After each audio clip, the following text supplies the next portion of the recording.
నమస్కారం AP journalism వార్తలకు స్వాగతం. నా పేరు సుమలత. వార్తల్లో ముందుగా హెడ్లైన్స్.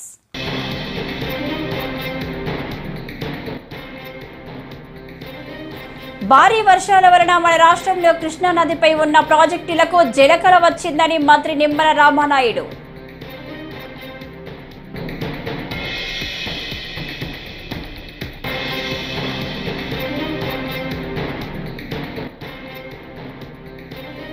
వరద బాధితులను ఆదుకోవడంలో కూటమి ప్రభుత్వం విఫలమైందని మాజీ ఎంపీ మార్గాని భరత్ మండిపాటు.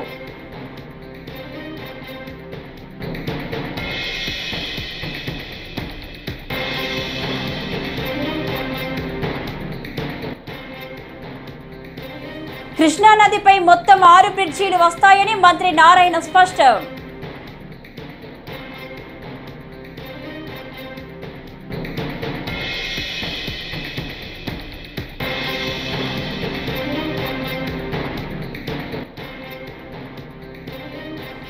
తప్పుడు కథనాలపై మాజీ ఎంపీ ఎంవివి సత్యనారాయణ మండిపాటు.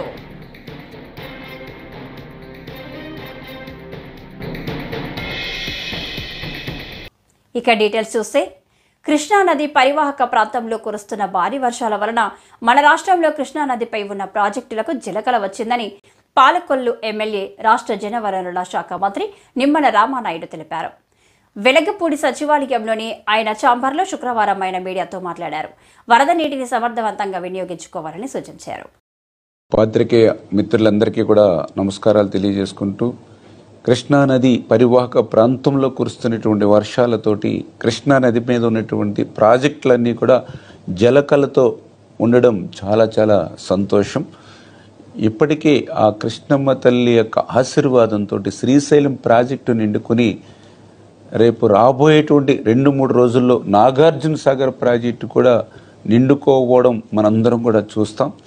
అందుకే నాగార్జున సాగర్ కెనాల్స్కి సంబంధించినటువంటి ఆయకట్టు, అదేవిధంగా కృష్ణా డెల్టాకు సంబంధించినటువంటి ఆయకట్టుకు సంబంధించి ఆ ఖరీఫ్కి ముందస్తుగానే నారుమళ్లు సిద్ధం చేసుకునేటువంటి విధంగా ఏదైతే ఈ యొక్క నాగార్జున సాగర్ కెనాల్స్కి, అదేవిధంగా కృష్ణా డెల్టాకు సంబంధించినటువంటి త్రాగునీటికి సంబంధించినటువంటి చెరువుల్లో కూడా పూర్తిగా నీటిని నింపుకునేటువంటి విధంగా అధికారులకు కూడా తగినటువంటి ఆదేశాలు కూడా ఇవ్వడం జరిగిందని చెప్పి మీ ద్వారా కూడా ముందుగా తెలియజేసుకుంటూ, అదేవిధంగా ఏదైతే ఈ యొక్క వరద నీటిని సమర్థవంతంగా వినియోగించుకోవడానికి ఈ నాగార్జున కెనాల్స్ క్రింద ఉన్నటువంటి జలాశయాలు కానీ ఆ చెరువులను కానీ పూర్తిగా నింపుకోవడమే కాకుండా పర్టికులర్గా ఏదైతే రాయలసీమకు సంబంధించి శ్రీశైలం కుడి కాలువ, తెలుగు గంగ, హంద్రీనేవ, గాలేరనగరి, కడప కర్నూలు కెనాల్, ఇంకా పర్టికులర్గా ఏదైతే రిజర్వాయర్స్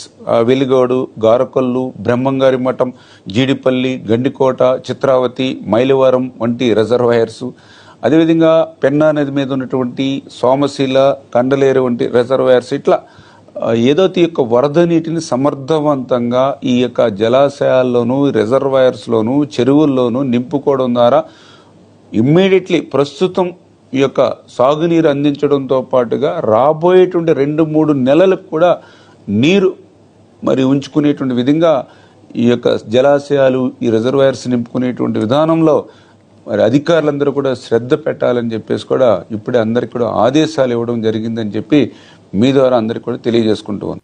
వరద బాధితులను ఆదుకోవడంలో కూటమి ప్రభుత్వం విఫలమైందని మాజీ ఎంపీ వైఎస్ఆర్సీపీ నేత మార్గాని భరత్ మండిపడ్డారు. ఆయన శనివారం మీడియాతో మాట్లాడారు. వరద బాధితులకు ప్రభుత్వ నిత్యావసరాలు పంపిణీ చేయడం లేదు. ఎమ్మెల్యేలు, మంత్రులు వరద ప్రభావిత ప్రాంతాల్లో పర్యటించడం లేదు. వరద ప్రాంతాల్లో కేవలం ఫోటోలు దిగి ఎమ్మెల్యేలు వెళ్లిపోతున్నారు. వరద సహాయక చర్యలు చేపట్టడంలో కూటమి ప్రభుత్వం పూర్తిగా విఫలమైంది. గతంలో వైఎస్ఆర్సీపీ హయాంలో పరిహారం, రేషన్ అందించడంలో ముందుంది. ఇంతవరకు ఏరియల్ సర్వే కూడా వరద ప్రభావిత ప్రాంతాల్లో జరగలేదు. బ్రిడ్జిలంక దగ్గర ఉన్న వరద బాధితులను రాజమండ్రి తీసుకొచ్చి షో చేశారు. ప్రభుత్వం వరద బాధితులను ఆదుకోవడానికి బలిష్టమైన చర్యలు చేపట్టాలి.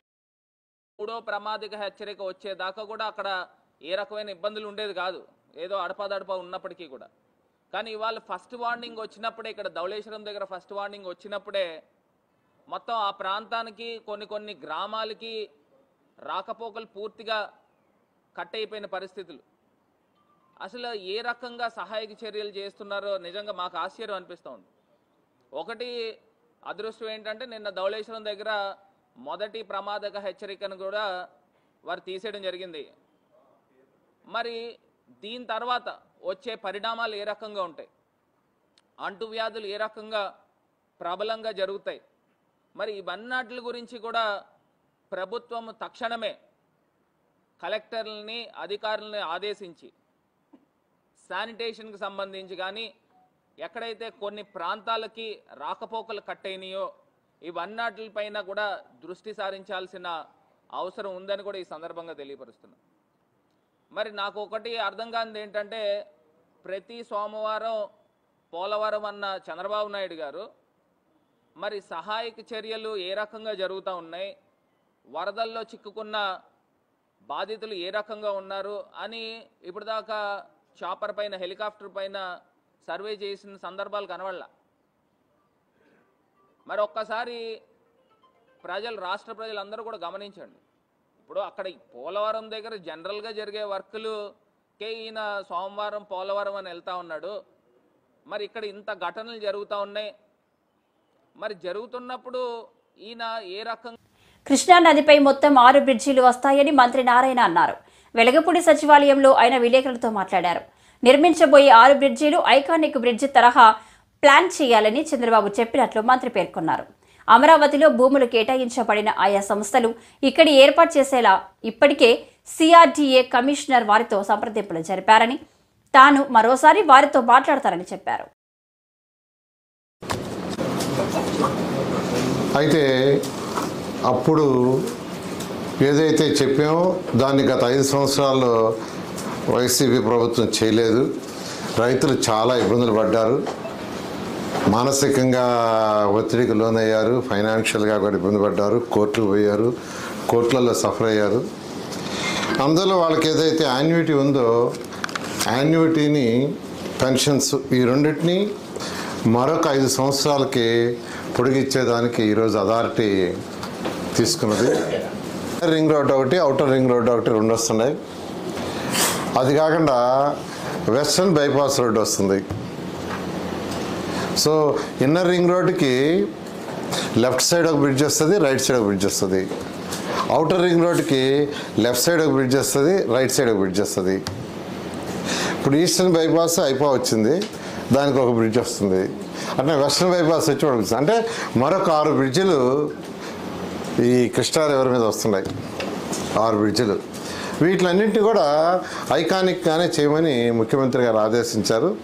దాన్ని యాక్చువల్గా సిఆర్డీఏ వాళ్ళు ఆ బ్రిడ్జిలు కట్టేటప్పుడు ఐకానిక్ బ్రిడ్జిలు కానీ కట్టడం జరుగుతుంది వస్తుంది. కాబట్టి దానికి దీనికి ఎంత డిస్టెన్స్ వస్తుంది, దీని అవసరం ఉందా లేదా ఒకసారి స్టడీ చేసి తీసుకురమ్మన్నారు. స్టడీ చేసిన తర్వాత దాని మీద డెసిషన్ తీసుకుంటారు. ఆర్గనైజేషన్స్ ఏదైతే ఉన్నాయో వాటిలన్నిటి కూడా ఇన్వైట్ చేసి వాళ్ళతో డిస్కస్ చేయమని యాక్చువల్.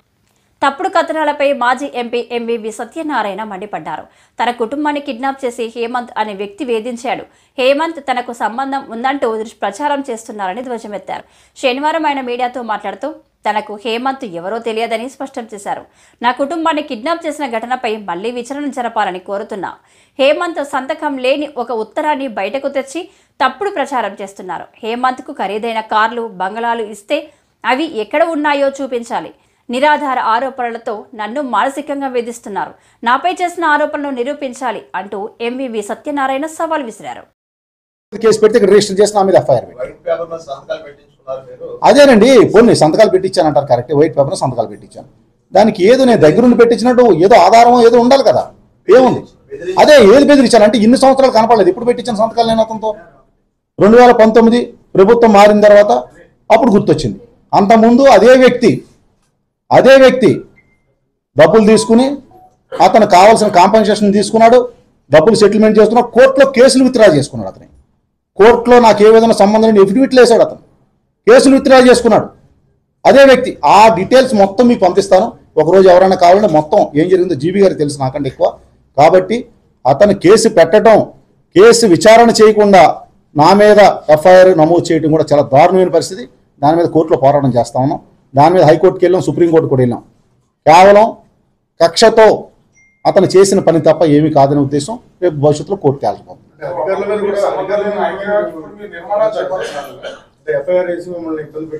సార్ ఇప్పుడు ఏం జరుగుతుందో ఏం జరగాలనుకుంటుందో అన్నీ మీకు తెలుసు. అధికారులు అనేవాళ్ళు ఇక్కడ నిమిత్త మాత్రులు. ఇక్కడ అధికారులు అనేవాళ్ళు చేతులు ఏమి లేదు, అంతా చేయించేవాళ్ళు వేరు, చేసేవాళ్ళు వేరు. సరే, ఏదైనప్పటికీ కూడా భవిష్యత్తులో ఏం జరుగుతుందనేది కోర్టులు నిర్ణయం చేస్తాయి. కోర్టులు ఎవరు అన్యాయం చేశారు, ఎవరు న్యాయం చేశారు, కోర్టులు పూర్తిగా దానికి వివరణ ఇస్తాయి.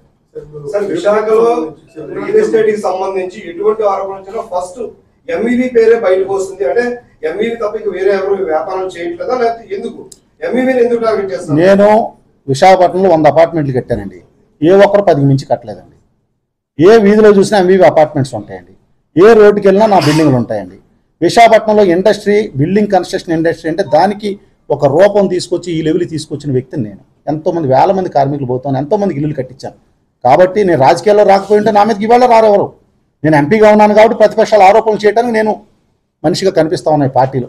రాజకీయంగా కూడా నేనే కనిపిస్తాను. రాయదుర్గం పట్టణంలో వినాయక సర్కిల్ వద్ద శనివారం నిరసనలు వ్యక్తం చేసిన సిపిఐ నాయకులు పాలస్తీనాకు సంఘీభావంగా గాజాపై ఇజ్రాయేల్ జరుపుతున్న దాడులను ఖండిస్తూ సిపిఐ జిల్లా కార్యదర్శి జాఫర్ ఆధ్వర్యంలో నిరసనలు వ్యక్తం చేయడం జరిగింది. ఇప్పటికే పాలస్తీనా భూభాగం ఆక్రమించాయని పేర్కొన్నారు. అమెరికా సామ్రాజ్యవాదం నశించాలి అంటూ పెద్ద ఎత్తున వ్యతిరేక నినాదాలు చేపట్టారు. జిల్లా కార్యవర్గ సభ్యుడు, నాయకులు పాల్గొన్నారు.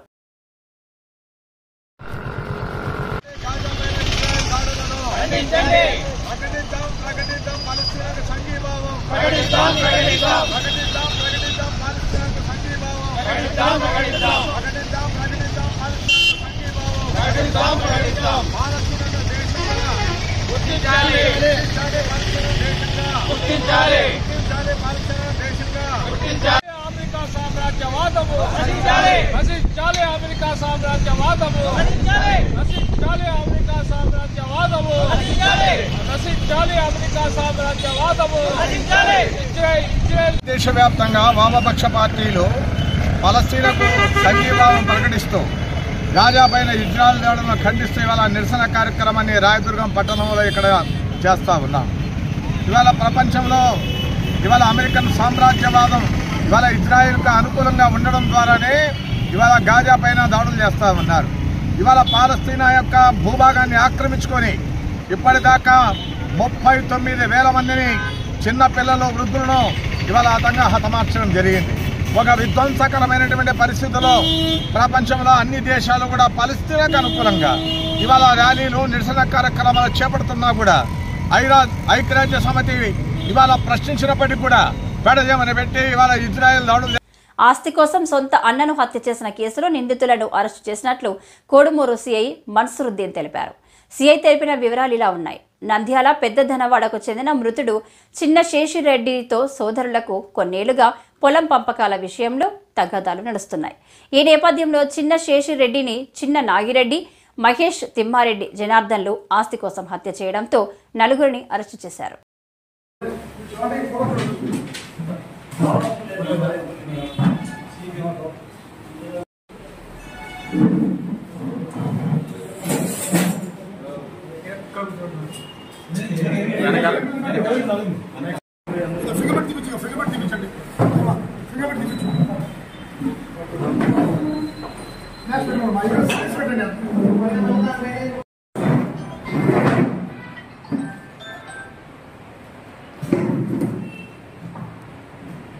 ఎందుకంటే దుర్గడు కొత్తకోట అంటే తెలంగాణ బార్డర్ కాబట్టి, తుంగభద్ర అవతల తెలంగాణ ఉంది కాబట్టి అక్కడ కన్సర్న్ సీఏలకు, ఎస్ఐలకు ఉండే ప్రజలకు తెలియజేస్తే మాకు 12 గంటల ప్రాంతంలో ఆ కోతి యొక్క పేరు శేషారెడ్డి అని, అతనిది గల్వాడ అని తెలిసింది.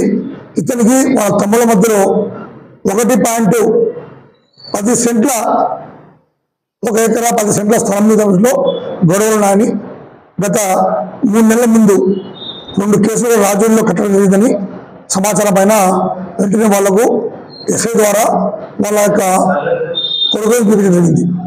వాళ్ళ కంప్లైంట్ పైన మర్డర్ కేసు అనే కేసు రిజిస్టర్ చేసి తదుపరి విచారణ మొదలుపెట్టడం జరిగింది. ఈ క్రమంలో ఫోర్సింగ్ టీము, డాగ్ స్క్వాడ్ కూడా ఆ ప్రదేశానికి వచ్చినాయి. ఫర్దర్ ఇన్వెస్టిగేషన్ తీసుకుంటే ఈరోజు ఈ యొక్క హత్య కేసులో పాల్గొన్న నలుగురు ముద్దాలను ఈరోజు అరెస్ట్ చేయడం జరిగింది. ఈరోజు ఉదయం 8 నుంచి 11 ప్రాంతంలో బారా కార్పొరేటర్ కంపెనీలను బహిష్కరించాలని, వారి దోపిడీని అరికట్టాలని మాజీ మంత్రి వడ్డే శోభనాధీశ్వరరావు పిలుపునిచ్చారు. విజయవాడ గాంధీనగర్ ప్రెస్ క్లబ్లో ఆయన విలేకరుల సమావేశంలో మాట్లాడుతూ ఈ నెల 9న బడా కార్పొరేట్ కంపెనీలను బహిష్కరించండి నినాదంతో నిరసన కార్యక్రమాలు రాష్ట్ర వ్యాప్తంగా నిర్వహిస్తామని పేర్కొన్నారు. దేశవ్యాప్తంగా ఈ కార్యక్రమం చేపడుతున్నామన్నారు. ఈ మధ్యన ఎరువుల మీద సబ్సిడీ కూడా 85,000 కోట్ల రూపాయలు తగ్గించేసింది. దాని మూలన ఖచ్చితంగా ఉత్పత్తి వ్యయం పెరుగుతుంది. కానీ అదే సమయంలో ప్రభుత్వం మేము అడుగుతూ ఉన్నటువంటి సమగ్ర పంటల ఉత్పత్తి వ్యయానికి 50% కలిపి ఇవ్వాలి అనే దానికి నో అంటా ఉంది.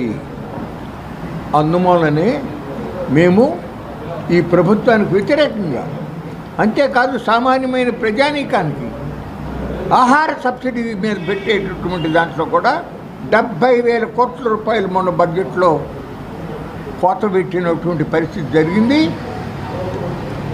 ఉత్తరప్రదేశ్ ఎన్నికల సందర్భంగా 3 నల్ల వ్యవసాయ చట్టాలను ఉపసంహరించినా ఇప్పుడు మళ్ళీ దొడ్డిదారిన మార్కెటింగు, కాంట్రాక్ట్ ఫార్మింగ్లోకి కార్పొరేట్లను ప్రవేశపెట్టేటటువంటి కుట్ర ఈనాడు జరుగుతూ ఉంది.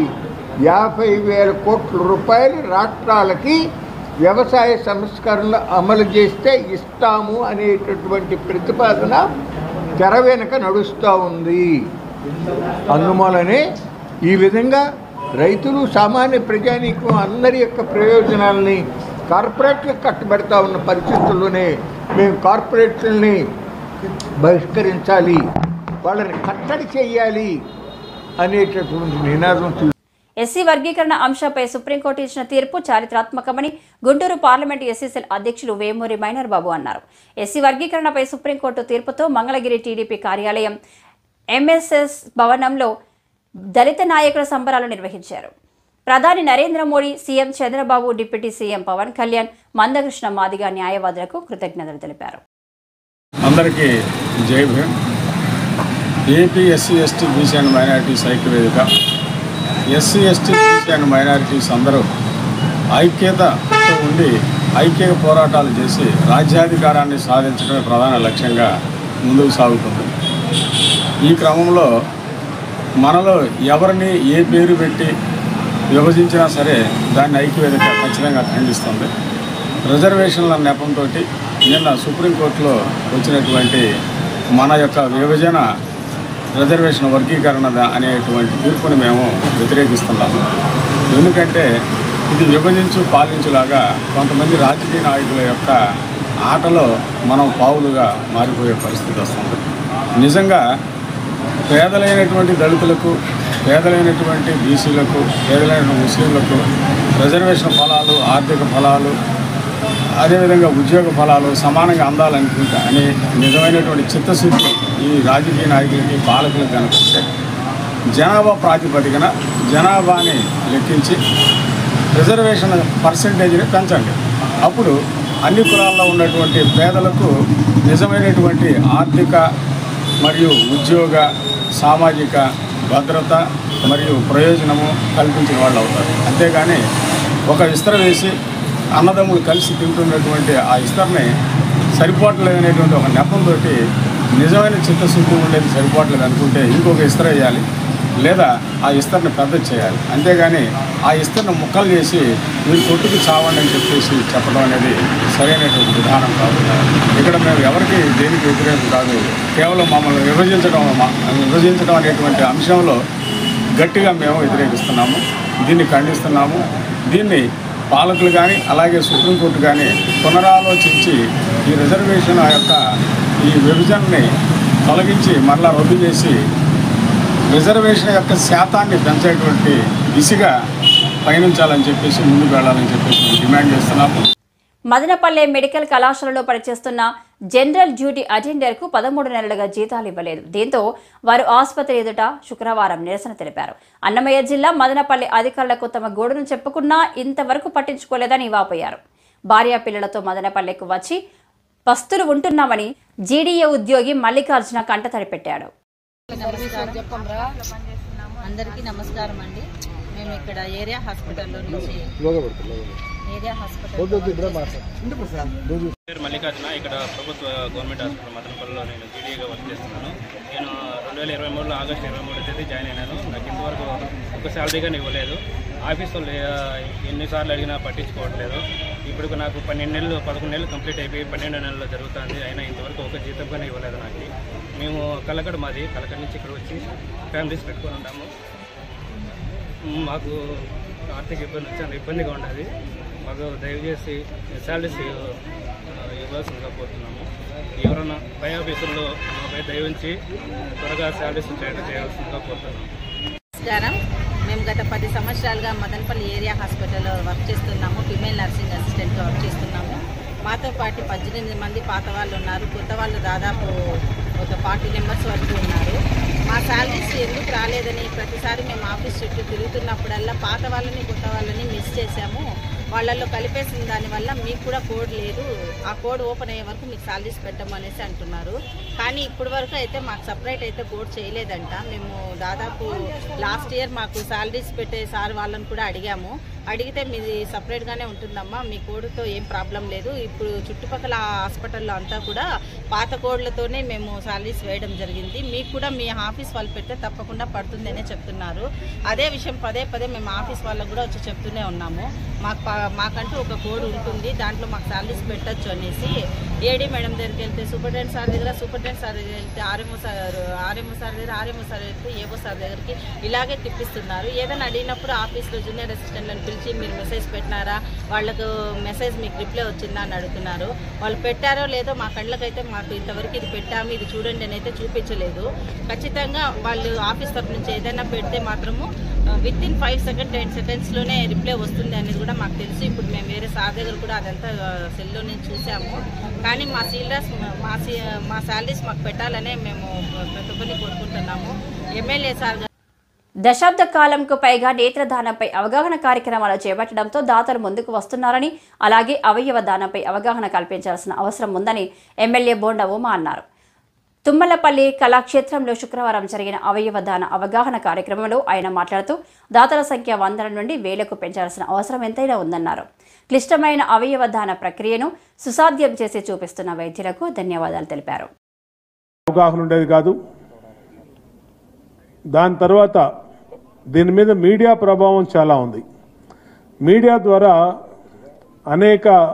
అన్ని ఛానల్స్ కూడా దీనికి ప్రాధాన్యత ఇవ్వటం, మీడియాలో ఎక్కువ చూపించటం వల్ల ఆర్గాన్ డొనేషన్ అనేది సామాన్యులు కూడా తెలిసినటువంటి అంశం. ఇప్పుడే చెప్పారు, దాదాపు 8 ఆర్గాన్స్ ఇచ్చి ఎదుటి వ్యక్తి ప్రాణాలు నిలబెట్టచ్చు అని చెప్పి. ఎప్పుడు నిలబెట్టచ్చు? మన ఇంట్లో ఏదన్నా యాక్సిడెంట్లో లేదంటే ఇంకొక విధంగానో ఒక బ్రెయిన్ డెడ్ కేసు ఉంటే దాని ద్వారా ఎలాగో మట్టిలో కలిసిపోయే అవయవాల ద్వారా ఇంకొక మనిషికి జీవితం ఇవ్వచ్చు. ఎందుకంటే ఇది దాదాపు దేవుడు చేసినటువంటి అంత పని. ఒక మనిషికి ప్రాణదానం చేయటం అంటే ఆల్మోస్ట్ చనిపోతున్నటువంటి స్టేజీలో ఉన్నటువంటి వ్యక్తి కళ్ళు, గుండె, లివరు, కిడ్నీ, మరి ఇటువంటి లంగ్స్, ఇటువంటి ఆర్గాన్స్ అన్నిటిలో ఎన్ని విలువైన ఎన్ని మ్యాచ్ అవుతాయో చూసి ఇవ్వటం అంటే మామూలు విషయం కాదు. దాన్ని మనం పబ్లిక్లోకి ఎక్కువ తీసుకెళ్లాల్సిన అవసరం ఉంది. ఎందుకంటే చాలామంది ఎన్ని ప్రమాదాలు జరుగుతూ ఉన్నాయి దేశంలో కానీ రాష్ట్రంలో కానీ. మరి ఆ ప్రమాదాలు జరిగినప్పుడు ఎందుకు చనిపోతున్నప్పుడు మరి ఎదుటి వ్యక్తికి ఎంతో ఇంపార్టెంట్ అయినటువంటి ఆర్గాన్స్ని వాళ్ళని కొంచెం అవేర్నెస్ తీసుకొచ్చి మోటివేట్ చేస్తే కొంతవరకు మరి ఆర్గాన్స్ ఖచ్చితంగా ఇవ్వటానికి ఆ కుటుంబాలు ముందుకొస్తాయి. విజయనగరం జిల్లాలో ఎస్సీ ఎస్టీల సమస్యల పరిష్కారానికి కృషి చేస్తామని జిల్లా కలెక్టర్ బిఆర్ అంబేద్కర్ హామీ ఇచ్చారు. ఎస్సీ కాలనీలకు త్రాగునీరు సరఫరా చేసేందుకు చర్యలు తీసుకుంటామన్నారు. ప్రతి నెల చివరి పనిదినం రోజు సివిల్ రైట్స్ డేగా నిర్వహించాలని అన్నారు. శనివారం కలెక్టరేట్లోని విజిలెన్స్ మానిటరింగ్ కమిటీ సమావేశం నిర్వహించారు. నేను ఆఫీషియల్ మెంబర్స్ నేషనల్ మెంబర్స్ నేను రిక్వెస్ట్ చేస్తున్నది ఏంటంటే డిస్ట్రిక్ట్ లెవెల్లో కామన్ ప్రాబ్లమ్స్ ఎక్కడ ముందు మీరు ఐడెంటిఫై చేయండి. ఏ మేజర్ ఇష్యూతో ఎస్సీ ఎస్టీలు ఇబ్బంది పడుతున్నారు జిల్లాలో అన్న విషయాన్ని మీరు ఐడెంటిఫై చేసి అది చర్చించండి. ఎందుకంటే ఇటువంటి మీటింగ్లు వేదిక ఎందుకు అవ్వాలంటే అది లార్జ్ స్కేల్లో బెనిఫిట్ అయ్యే విధంగా ఉండాలి. సీరియస్ ఇష్యూ ఏదైనా ఒకటి రెండు స్పెసిఫిక్ కేసులు చెప్తే అది వేరే విషయం. కానీ మనం ఒక కేసు రెండు కేసుల గురించి మాట్లాడడానికి ఇంత మీటింగ్ అవసరం లేదు. ఏ విధంగా మనం ఆ కమ్యూనిటీస్ ఎస్సీ ఎస్టీకి బెనిఫిట్ చేయొచ్చో ఇక్కడ మాట్లాడుకుని డిసైడ్ చేసుకుంటే దానివల్ల ఉపయోగం ఉంటుంది. అదొకటి. అలాగే కేసు రిజిస్ట్రేషన్ విషయంలో కూడా నేను పోలీస్ డిపార్ట్మెంట్ వారిని రెవెన్యూ వాళ్ళని కూడా వాళ్ళ ఇన్వెస్టిగేషన్ కూడా కాస్త ప్రాపర్గా స్పీడ్గా చేయమని చెప్పాల్సిన స్టాఫ్ సార్. రెండోది సర్టిఫికేట్ ఇష్యూలో కానీ రెవెన్యూ డిపార్ట్మెంట్ దగ్గర ఎటువంటి ల్యాబ్స్ ఉండడానికి వీల్లేదు. ఎఫ్ఐఆర్ లిస్ట్ అవ్వగానే వాళ్ళ దగ్గర రిక్వెస్ట్ రాగానే మీరు సర్టిఫికేట్లు వెరిఫై చేసి ఇష్యూ చేసేది. ఇష్యూ చేసి దానికి అక్కడ డిలే చేసి సర్టిఫికేట్ వల్ల చేయడం అనేది కుదరదు. అమ్మ రెండోది ఒక విషయం మేము మర్చిపోయాను. ఎవిడెన్స్ వచ్చిన వాళ్ళకి మనం ట్రాన్స్పోర్టేషన్ ఇది ఇస్తాము. అది ఏ నెల వరకు ఇచ్చామో మీకు ఏమైనా ఐడియా ఉందా? కానీ మనం వాళ్ళకి నిజంగా న్యాయం చేయగలిగిన వాళ్ళు అవుతాము. నేను డేటా తీసుకుంటాను సార్. ఇంతకుముందు ఎప్పుడైనా ఇచ్చున్నారా, ఇస్తే ఎలా ఇచ్చున్నారు అనేది తీసుకుంటాను. ఇచ్చారనేది నేను చెప్తాను. ఎప్పుడు వరకు ఇచ్చారని చెప్పండి. కలెక్టర్ కూడా రికార్డు ఇస్తాను. మనం వాళ్ళకి కాంపన్సేషన్ ఎలా పే చేస్తామో ఎవిడెన్స్ తీసుకొచ్చే వాళ్ళు కూడా మనం టీఐడీలు ఇస్తేనే వాళ్ళు రాగలుగుతారు. అది రాదు, వాళ్ళు ఇంట్రెస్ట్ చూపరు. అప్పుడు కేసులు ఇంట్రెస్ట్ అవ్వదు. సో అదొకటి ఇమ్మీడియట్గా మనం సీరియస్ తీసుకోవాల్సిన విషయం అది. సో ఇవన్నీ మనం ఇక్కడ కలెక్టర్ వెరిఫై చేస్తామో చూడండి. రెండోది మేజర్గా ఏంటంటే ఆర్టీఓస్ మీ తహసీల్దార్స్ ఇన్స్ట్రక్షన్స్ అవ్వండి. ప్రతి నెల లాస్ట్ వర్కింగ్ డే అయితే 30th 31st మనం మండల లెవెల్లో సివిల్ రైట్స్ డే మనం జరపాలి. అదొకటి కంపల్సరీగా జరిగే విధంగా మీరు ఇన్స్ట్రక్షన్స్ ఇవ్వండి. అమ్మ మన దగ్గర కూడా ఒకసారి ఇన్స్ట్రక్షన్స్ పంపించిన కలెక్టరేట్ నుండి అది every month last working day జరగాలి. అది జరిగితే ఏంటంటే కొంత ఫీల్డ్ లెవెల్లో ఈ కేసులు రిజిస్ట్రేషన్ అవ్వడం అనేది కొంత తగ్గిద్దండి. ఆ విధంగా కూడా చేయడానికి ప్లాన్ చేసుకోండి. నెక్స్ట్ మీటింగ్ మాత్రం డీటెయిల్గా కేసు వారీగా నేను రివ్యూ చేస్తాను. దానికి పోలీస్ డిపార్ట్మెంట్ వారు, రెవెన్యూ డిపార్ట్మెంట్ వారు, పీపీ గారు ప్రిపేర్ అయ్యి ఉండండి. కేసు వారికి రివ్యూ చేసుకుని మనం ఎంత దీన్ని ఉపయోగపడే విధంగా చేయగలుగుతామో ఆ విధంగా ఉపయోగపడే విధంగా చేద్దాం. Okay, thank you very much. ఈ వార్తలు ఇంతటితో సమాప్తం. నమస్కారం.